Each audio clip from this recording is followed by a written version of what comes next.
एक मुस्लिम लड़के की सरकारी नौकरी लग जाती है। जैसे उसे पहली सैलरी मिलती है तो उसे अपनी माँ की याद आती है और वह सोचने लगता है कि इन पैसों को अपनी माँ के हाथ में रखूंगा, और यही सोचकर वह वहाँ से अपने घर के लिए निकल जाता है। रास्ते में बहुत कुछ सोच रहा है कि माँ मिलेगी तो उससे ये कहूँगा, भाई मिलेगा तो उससे ये कहूँगा, और ऐसा सोचते सोचते वह उस जगह पर पहुँच जाता है जहाँ पर उसकी माँ और उसका भाई रहा करते थे। लेकिन वहाँ पर जाने के बाद जैसे वो उस जगह को देखता है जहाँ पर उसके माँ और भाई रहा करते थे, वो पूरी तरह से खंडर में तब्दील हो चुकी थी। यह सब कुछ देखकर उसकी आंखें फटी के फटी रह जाती हैं, और फिर उसके बाद वह इधर उधर के लोगों से पूछताछ करता है। तो पूछताछ के दौरान उसे कुछ ऐसी बातें पता चलती है जिन्हें सुनने के बाद उसकी आंखें फटी के फटी रह जाती हैं और वह फूट फूट कर रोने लगता है। क्या हुआ था उसके परिवार के साथ और कौन था वह लड़का, पूरी सच्चाई के बारे में जानने के लिए वीडियो को अंत तक जरूर देखें। अहमदाबाद के अंदर एक मुस्लिम जोड़ा कहीं से शादी करके भागकर आया है और यहाँ पर आकर रहने लगता है। पति पत्नी बड़े ही खुश होते हैं, उन्हें किसी भी बात की कोई भी परवाह नहीं होती। वह लोग यहाँ पर किराए का कमरा लेते हैं और मेहनत मजदूरी करके अपना समय व्यतीत कर रहे थे। अड़ोसी पड़ोसी उन दोनों के प्यार को देखकर बड़े ही हैरान होते हैं, क्योंकि आज तक इतना प्यार किसी प्रेमी जोड़ा में नहीं देखा था। वो दोनों वहां पर रहकर अपने जीवन को व्यतीत कर रहे थे और बड़े ही खुश थे। कुछ दिनों बाद उनकी खुशी और भी ज़्यादा बढ़ जाती है जब उनको एक लड़का होता है, जिस लड़के का नाम वो लोग इकबाल रखते हैं। इकबाल को पाकर दोनों पति पत्नी बड़े ही खुश थे और दोनों मेहनत मजदूरी करके अपने बच्चे का पालन पोषण करने लगते हैं। धीरे धीरे समय बीतता और समय के साथ साथ जैसे इकबाल की उम्र 7 साल होती है, उसी दौरान किसी हादसे में माता पिता दोनों की मौत हो जाती है। अब इकबाल के माता पिता की मौत हो गई थी और इकबाल यहाँ पर अकेला रह गया था। अब अड़ोसी पड़ोसी जब इस बात को देखते हैं कि बच्चा अकेला रह गया है, तो उसके बाद उसकी मदद करने के लिए वो लोग अनाथ आश्रम में उसे शिफ्ट करा देते हैं और कहते हैं कि इसका इस दुनिया में कोई भी नहीं है, क्योंकि उसके माता पिता ने कभी भी उनके पिछले परिवार के बारे में उन लोगों को कुछ भी नहीं बताया था। अब माता पिता तो इस दुनिया को छोड़कर जा चुके हैं, तो उन्हें कैसे पता चले कि ये पीछे से कहाँ के रहने वाले थे। इकबाल एक अनाथ आश्रम में ट्रांसफर हो जाता है, लेकिन अब तक वह अपने माता पिता से बहुत ज़्यादा प्यार किया करता था और उसे अपने माता पिता और परिवार की बहुत ज़्यादा याद आया करती थी। अनाथ आश्रम के अंदर वह चुपचाप सा बैठा रहा करता, ना किसी से बात किया करता, बस ऐसे ही लोगों की तरफ घूर घूर कर देखा करता था। अनाथ आश्रम के अंदर उसका यह व्यवहार उसे सभी से अलग बना रहा था, क्योंकि सभी बच्चे घुल मिलकर रहा करते थे। लेकिन जो अनाथ आश्रम को चलाने वाली महिला होती है, वह सोचती है कि कोई बात नहीं, बच्चा है, अभी अभी इसके माता पिता इसे छोड़कर गए हैं तो कुछ दिनों में सब कुछ ठीक हो जाएगा। लेकिन इकबाल अकेले में जब रहा करता तो अपने माता पिता को याद कर करके फूट फूट कर रोया करता और सोचा करता कि ऊपर वाले तूने मेरे साथ क्या किया है। अभी उसकी ज़्यादा उम्र नहीं है, उसने अभी पढ़ाई लिखाई चालू ही की थी, लेकिन उससे पहले ही उसकी ज़िंदगी पूरी तरह से तबाह हो गई थी। यहाँ पर उसका दोबारा से एडमिशन कराया जाता है और उसे पढ़ने लिखने के लिए कहा जाता है, लेकिन पढ़ाई लिखाई में भी उसका बिल्कुल भी मन नहीं लगता। इकबाल के लिए सब कुछ मायूसी भरा था और जिंदगी बड़ी बेकार गुजर रही थी। एक दिन जब वह स्कूल से वापस लौट रहा था तो अनाथ आश्रम के साइड में ही उसे एक लड़का बैठा हुआ दिखाई देता है, जिसका नाम होता है सुमित। अब सुमित को देखकर वह उसके बारे में बहुत कुछ सोचने लगता है और सोचता सोचता अनाथ आश्रम के अंदर चला जाता है। लेकिन यहाँ पर सुमित भी इकबाल को नोटिस कर लेता है और दूसरे दिन जब सुमित वहां पर बैठा हुआ था और इकबाल स्कूल से वापस लौट रहा था, उसी समय सुमित इकबाल को आगे से रोक लेता है और एकदम से उससे कहने लगता है कि क्या तुम मेरे दोस्त बनोगे। अब इस बात को सुनकर जो इकबाल अब तक मायूस रहा करता था और लोगों की तरफ अजीब निगाहों से देखा करता था, वह एकदम से उससे दोस्ती करने के लिए हामी भर लेता है। इसके बाद सुमित उसे खेलने के लिए पूछने लगता है, तो इकबाल अनाथ आश्रम में जाकर अपना बैग रखकर वापस आ जाता है अनाथ आश्रम के बाहर और वहां पर सुमित के साथ खेलने लगता है। दोनों दोस्त एक दूसरे के साथ खेलते हैं और आज खेलने से इकबाल का जो व्यवहार है वो पूरी तरह से चेंज हो गया है और उसे ये बात बड़ी अच्छी लगी है कि कोई उसका दोस्त है जो कि उसके साथ खेला कूदा करता है। इसी तरह से धीरे धीरे समय बीतने लगता है और समय बीतने के साथ साथ जो सुमित होता है वो इकबाल को अपने साथ अपने घर भी ले जाता है। उसका घर अनाथ आश्रम से ज़्यादा दूर नहीं था, थोड़ी ही दूर था और वहाँ पर उसकी माँ रहा करती थी। सुमित के पिता की मौत पहले ही हो चुकी है। उसकी मां अकेली ही मेहनत मजदूरी करके अपने बच्चे को पाल पोस रही है, वही उसका सहारा है और वह अपने बच्चे से बहुत ही ज्यादा प्यार किया करती है। जब सुमित के साथ वह इकबाल को देखती है तो पूछने लगती है कि बेटा ये कौन है और तुम इसे कहां से लेकर आए हो। तो उसके बाद सुमित उसे बता देता है कि माँ ये मेरा दोस्त है और ये अपने माता पिता के बारे में बता रहा था, तो मैंने भी इसे अपने घर ले आया ताकि मैं भी अपनी माँ को इसे दिखा सकूं। इसके बाद जो सुमित की माँ होती है वो इकबाल के चेहरे पर हाथ फेरती है और कहती है कि बेटा बताओ तुम्हारे माता पिता कहाँ हैं और क्या हुआ उनको। उसके बाद इकबाल इस बात को सुनकर थोड़ा सा मायूस हो जाता है और तभी जो सुमित होता है वह अपनी माँ को बताता है कि माँ इसके माता पिता पहले ही मर चुके हैं और इस वजह से काफी ज्यादा परेशान रहा करता है। इस बात को सुनकर जो सुमित की माँ होती है सत्यवती, उसकी आंखें एकदम से नम हो जाती हैं क्योंकि बच्चे का मासूमियत भरे चेहरे पर जो उदासी आ गई थी, इसी वजह से वह इकबाल को अपने गले से लगाती है और कहती है कि बेटा तू चिंता मत कर, आज से मैं तेरी माँ हूँ, मैं भी तो तेरी माँ की समान ही हूँ, मुझे अपनी माँ समझ ले और जो भी कोई बात हो तो मुझे बता सकता है। इसके बाद इकबाल बड़ा ही खुश हो जाता है और कहने लगता है कि सच में आप मेरी माँ बन जाओगी। तो वो कहती है कि हाँ बेटा सच में ही मैं तेरी माँ बन जाऊंगी। इसके बाद ये सभी लोग एक परिवार की तरह रहने लगते हैं। इकबाल वैसे तो अनाथ आश्रम में ही रहा करता, लेकिन खाली समय ज्यादातर वह इसी परिवार के साथ बिताया करता, सुमित के साथ खेला कूदा करता और अपनी साथ में पढ़ाई को भी किया करता है। इधर जो सुमित की माँ होती है वह भी उसे अपने बच्चे की तरह रखती है। जो कुछ भी वह सुमित के लिए बनाया करती वही खाने के लिए इकबाल को दिया करती और जरा भी दोनों में भेदभाव नहीं किया करती। कोई भी त्योहार हुआ करता तो सुमित और इकबाल दोनों एक साथ मिलकर उस त्योहार को मनाया करते और कहीं पर भी इन बच्चों के अंदर यह बात नहीं थी कि मैं मुस्लिम हूं तो होली नहीं मनाऊंगा या फिर सुमित जो हिंदू था वह ईद नहीं मनाएगा। दोनों बच्चों का कोई भी त्योहार हुआ करता तो सभी लोगों के साथ मिलकर वह उस त्योहार को मनाया करते और ना ही उनकी माँ इस बात का भेदभाव किया करती है कि ये लड़का मुस्लिम है तो इसकी ईद के दिन घर में कुछ ना बने। वह उसके लिए जैसा तैसा टूटा फूटा उनके पास था उसको बनाया करती और उसके उस त्योहार को सेलिब्रेट किया करती। यह बात इकबाल के लिए बहुत ही अच्छी होती है और अब वह अपने उस गम से निकल गया था जिस गम को याद कर करके वह काफी ज्यादा परेशान रहा करता था। धीरे धीरे जो उसका दोस्त सुमित होता है उसकी स्कूली एजुकेशन कंप्लीट हो जाती है और उसके बाद वह आगे की पढ़ाई करने से मना कर देता है।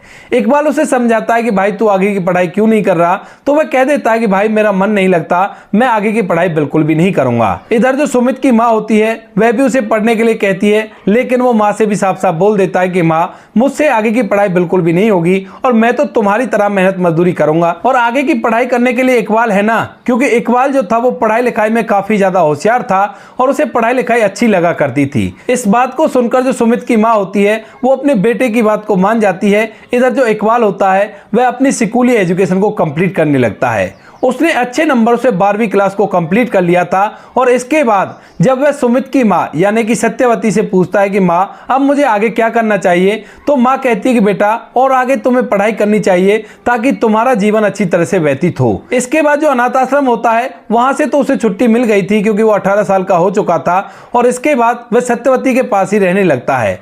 लेकिन माँ उसे बार बार प्रेरित किया करती आगे की पढ़ाई के लिए, तो इसी वजह से जो इकबाल होता है वह आगे की पढ़ाई करने के लिए कॉलेज में एडमिशन ले लेता है और पढ़ाई करने के लिए जाने लगता है। इकबाल को अंदाजा था कि घर की हालत अच्छी नहीं है, साथ में जो सुमित है वह भी कमाया करता है, उसकी माँ भी कभी कभार चली जाया करती है। लेकिन जब से सुमित ने मजदूरी करनी चालू की है उसके बाद से उसने माँ को घर पर ही बैठा दिया है और कहा है कि माँ आपको कोई भी काम करने की जरूरत नहीं है। इधर जो इकबाल होता है वह इन सभी बातों को समझते हुए खुद भी अपने लिए कोई छोटा मोटा काम देखता है और वहीं पर रहकर जहां पर उसका कॉलेज था वहीं पर पढ़ाई लिखाई को करता रहता है। कभी कभार हफ्ते में 1-2 बार अपने परिवार के पास आ जाया करता और उनसे अच्छी अच्छी बातें किया करता। माँ सत्यवती उसे यहाँ पर रहने के लिए कहती है, लेकिन वो कहता है कि माँ वहाँ पर मेरा काम है और काम के बाद मैं वहीं पर आराम कर लिया करता हूँ, रोज रोज इतना सफर करूंगा तो बहुत ही थक जाऊंगा। माँ इकबाल की बात को समझती है और कहती है कि ठीक है बेटा, अगर तेरी ऐसी इच्छा है तो वहीं पर रहकर अपनी पढ़ाई कर ले। फिर भी माँ उससे कहती है कि बेटा अगर तुम्हें पैसों की जरूरत हो तो कोई बात नहीं, हमें बता देना, हम तुम्हारे लिए पैसों का इंतजाम कर देंगे, अभी तो मैं मेहनत मजदूरी कर सकती हूँ।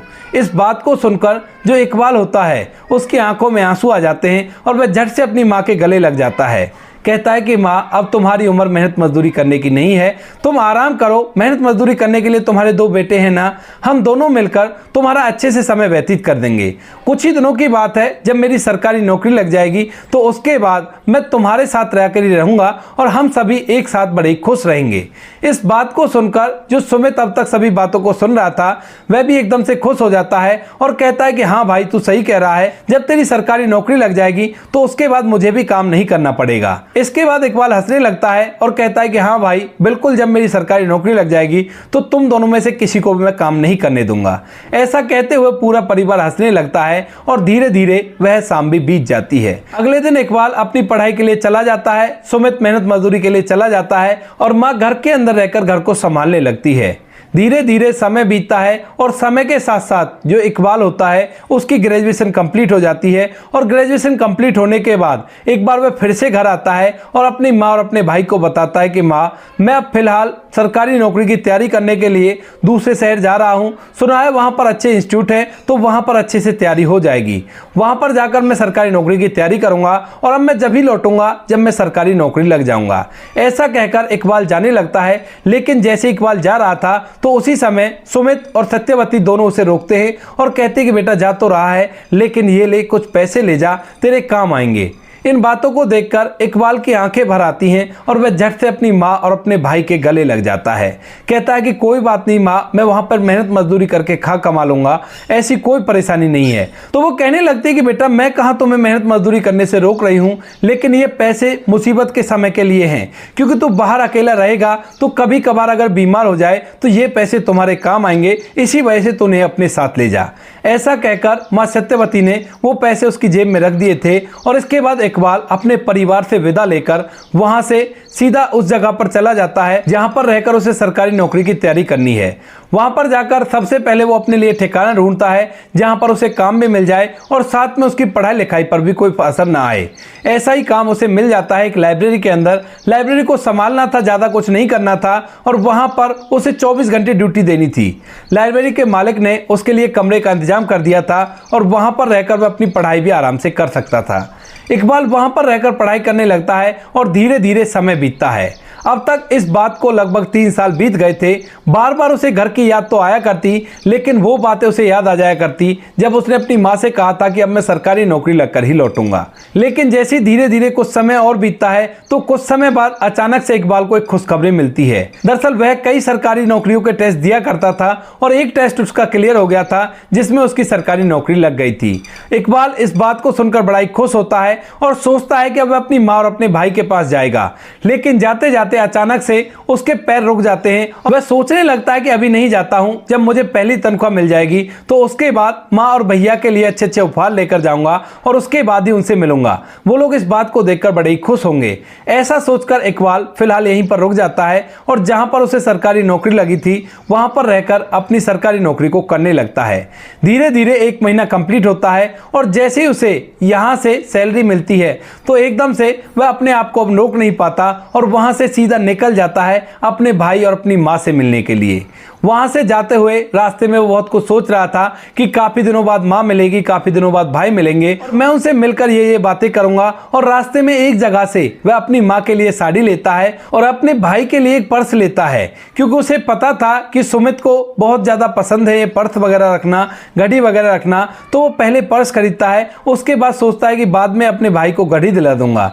ऐसा सोचता हुआ वह सीधा उस जगह पर पहुंच जाता है जहां पर वह अपने परिवार के साथ रहा करता था। लेकिन जैसे वो उस घर के सामने पहुंचता है जिस घर के अंदर उसकी माँ और उसका भाई रहा करते थे, तो वह घर की हालत देखकर पूरी तरह से हैरान हो जाता है, क्योंकि घर पूरी तरह से खंडरनुमा बन चुका था और इस घर के अंदर मानो काफी दिनों से ना तो मरम्मत का काम हुआ हो और ना ही कोई इसके अंदर रहता हो। इसके बाद जो इकबाल होता है अड़ोसी पड़ोसियों से अपनी माँ और अपने भाई के बारे में पूछने लगता है। इसके बाद अड़ोसी पड़ोसी जो उसे बताते हैं उसे सुनने के बाद उसकी आंखें फटी के फटी रह जाती हैं और वह फूट फूट कर रोने लगता है। दरअसल जिस व्यक्ति से उसने पूछा था वह इकबाल को भली भांति जाना पहचाना करता था। वह पहले भी यहाँ पड़ोस में रहा करता था और आज भी पड़ोस में रहा करता है। उसने बताया कि जो तुम्हारा भाई सुमित था वह एक दिन मजदूरी पर जा रहा था और मजदूरी की साइट पर जहां पर वह काम कर रहा था वहां पर एक हादसा होता है और उस हादसे में तुम्हारे भाई की मौत हो जाती है। जैसे ये खबर तुम्हारी माँ को मिलती है तो उसके बाद उन्हें बहुत गहरा सदमा लगता है और इसी सदमे के कारण अब वह पागलों की तरह इधर उधर भटका करती हैं। उन्हें कुछ भी ज्ञात नहीं है कि वो कौन है, कहां से आई हैं और कहां की रहने वाली हैं, कोई उनका अपना है या नहीं है। जहां पर बैठी रहा करती है वहीं पर अपना समय व्यतीत किया करती हैं और जहां पर जगह मिल जाया करती है वहां पर सो जाया करती है।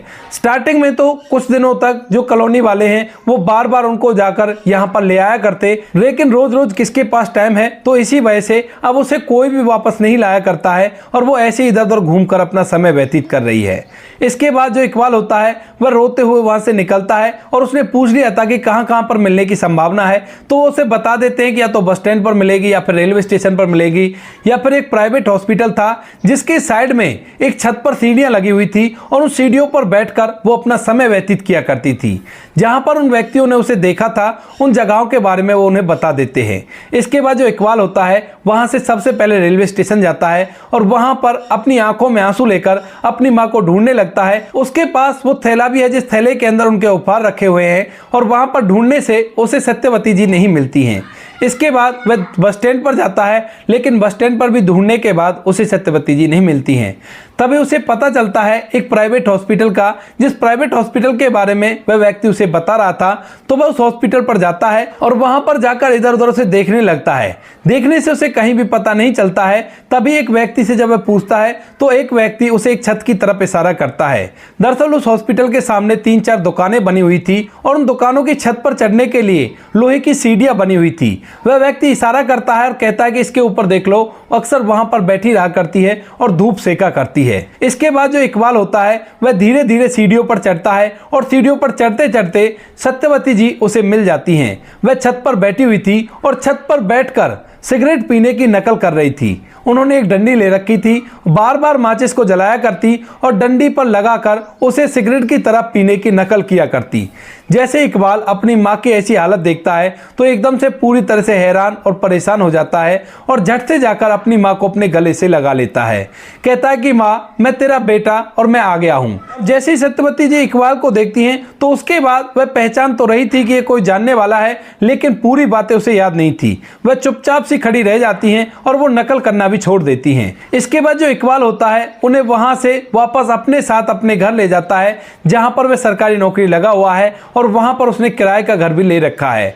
वहां पर जाकर वह एक डॉक्टर साहब से बात करता है अपनी माँ के इलाज के बारे में। तो डॉक्टर साहब जब उसकी माँ का चेकअप करते हैं तो वह बताते हैं कि ये तुम्हें तो पहचान रही है और इसी वजह से इसकी जल्दी से जल्दी तबीयत ठीक हो जाएगी। इसके लिए ज्यादा कुछ नहीं, थोड़ी सी दवाई दे रहा हूं, इन दवाइयों को इसे दे देना और उसके बाद इसकी तबीयत जल्द से ठीक हो जाएगी। इसके बाद इकबाल अपनी माँ को अपने घर में ले जाता है और उसे डर था कि कहीं माँ इधर उधर ना निकल जाए, तो इसी वजह से वह एक महिला को उनकी देखभाल के लिए हायर भी करता है। उसे दिन के समय में अपनी माँ के पास छोड़कर वह ड्यूटी के लिए चला जाया करता और उसकी माँ की तबीयत में रोज रोज सुधार आने लगता है। लगभग 1 महीने ट्रीटमेंट चलने के बाद उसकी माँ को जो सदमा लगा था वह पूरी तरह से दूर हो जाता है और वह अच्छी तरह से इकबाल से बात करने लगती है और उसको पहचानने लगती है। जैसे ही उसे इकबाल बताता है कि माँ, मैं सरकारी नौकरी लग गया हूँ, और उन पैसों को, जो पहली सैलरी के पैसे उसने अपनी माँ के लिए निकाले थे, उनको उसके हाथ में रखता है, तो माँ एकदम से फूट फूट कर रोने लगती है। कहती है कि वाह बेटा, तूने अपना वादा पूरा किया, लेकिन क्या करूं, तेरा भाई तो इस दुनिया को छोड़कर चला गया। तभी इकबाल एकदम से अपनी माँ को गले लगाता है और कहता है कि माँ, तू चिंता मत कर, मैं हूं ना तेरा बेटा, मैं तुम्हें बड़ी अच्छी तरह से रखूंगा। इसके बाद जो इकबाल होता है अपनी माँ के साथ वहीं पर रहा करता है और जैसे ही उसकी उम्र शादी की हो जाती है तो उसकी माँ उसके लिए लड़की भी ढूंढने लगती है। एक लड़की जिसका नाम नमसीना होता है, नमसीना से इकबाल की शादी की जाती है और शादी के बाद जो इकबाल होता है नमसीना को माँ सत्यवती के बारे में बता देता है और कहता है कि देखो, ये भले ही मेरी असली माँ नहीं है, लेकिन माँ से बढ़कर है और तुम्हें इसका अच्छे से ख्याल रखना है। नमसीना भी अच्छे से अपनी सास का ख्याल रखा करती और कोई भी कैसी भी प्रॉब्लम उसे नहीं होने देती है। आज तक भी सत्यवती सत्यवती इकबाल के पास ही रहा करती है और उसी के साथ अपना जीवन व्यतीत कर रही है। जब भी उसे अपने बेटे की या इकबाल को अपने भाई की याद आया करती तो परिवार का माहौल थोड़ा सा गमगीन हो जाता है, लेकिन वो करते भी तो क्या करते, क्योंकि जो कुछ भी हुआ था वो ऊपर वाले की मर्जी से हुआ था।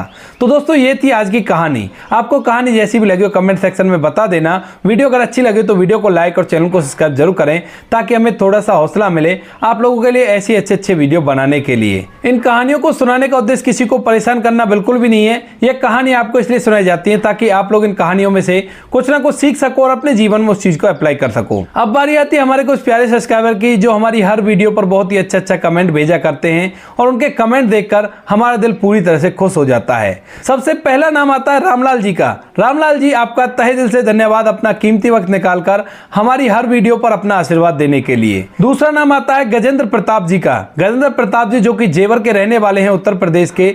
गजेंद्र प्रताप जी, आपका तहे दिल से धन्यवाद अपना कीमती वक्त निकालकर हमें इस लायक समझने के लिए। तीसरा नाम आता है बाबूलाल जी का। बाबूलाल जी, आपका भी तहे दिल से धन्यवाद अपना कीमती वक्त निकालकर हमें इस लायक समझने के लिए। चौथा नाम आता है शकील खान का। शकील खान जी, आपका भी तहे दिल से धन्यवाद अपना कीमती वक्त निकालकर हमें इस लायक समझने के लिए। जो लोग रह गए हैं वो लोग बुरा ना माने, आने वाली किसी वीडियो में आप लोगों के नाम भी आ जाएंगे। आप लोग इसी तरह से हमें अच्छे कमेंट भेजकर मोटिवेट करते रहिए और हम आपके लिए ऐसे अच्छे वीडियो लाते रहेंगे। मिलते हैं किसी नेक्स्ट वीडियो में नए टॉपिक के साथ। तब तक के लिए जय हिंद, जय भारत, जय हिंदुस्तान।